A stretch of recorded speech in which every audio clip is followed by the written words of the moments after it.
আমার কফিল আমার জন্য কোনো কিছু আনুক আলা না আনুক, কিন্তু দুইটা জিনিস আনতে কখনোই বলে না। আমার কফিলে মনে করো যে 7টা ফ্যামিলির বাজার সদাই কিন্তু সবগুলোই মনে করো যে আমার কফিলের আগের তরফের সারাইনি করে থাকে। তো আমার কফিলে কিন্তু কোনো ধরনের বাজার সদাই কোনো কিচ্ছুই করে না। আর এই বাসার মাধ্যমে আমার কফিলকে কিন্তু আমি বলিও না যে আমাকে এইগুলো আইনা দেওয়ার জন্য। একটা সময় যখন আমার কফিল অনেক ছিল, একটুটা শক্ত ছিল, এখন তো 80 বছর উপরে বয়স হয়ে গেছে গা। তাই মনে করো যে একটু লড়তে চড়তে খুবই কম, একটু না হয়, পরিশ্রম হয়। তো স্যারাইনি বলে গেছে যে এর বাপের বাজার সদাইয়ের কথা বলতে না করছে, তারপরেও আমি কিন্তু বলি না।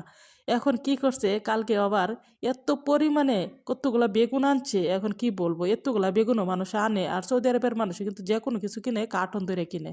আরেকটা জিনিস হয়েছে যে কাঁচামরিচ, যখনই আমার জন্য কাঁচামরিচ আনবো, একেবারে মনে করো কার্টন তৈরি 4-5 কেজি মনে করো কাঁচামরিচ হলে এবারে ওই যে গাড়ির মধ্যে দাঁড়ায়, ওই যে রাস্তার কিনারও পলিথিনও করে বেছে না। তো এরকম একদিন কি করছে, 4 কাগজ মরিচ লইছে, কাঁচামরিচ। তে 4 কাগজ কাঁচামরিচ কি করাম, এটা কি কোনো কাঁচা শাকসবজি যে আমি বেশি করে রান্না করে খাইম? এরকম পাগলামো করে মাঝে মাঝে মনে করো।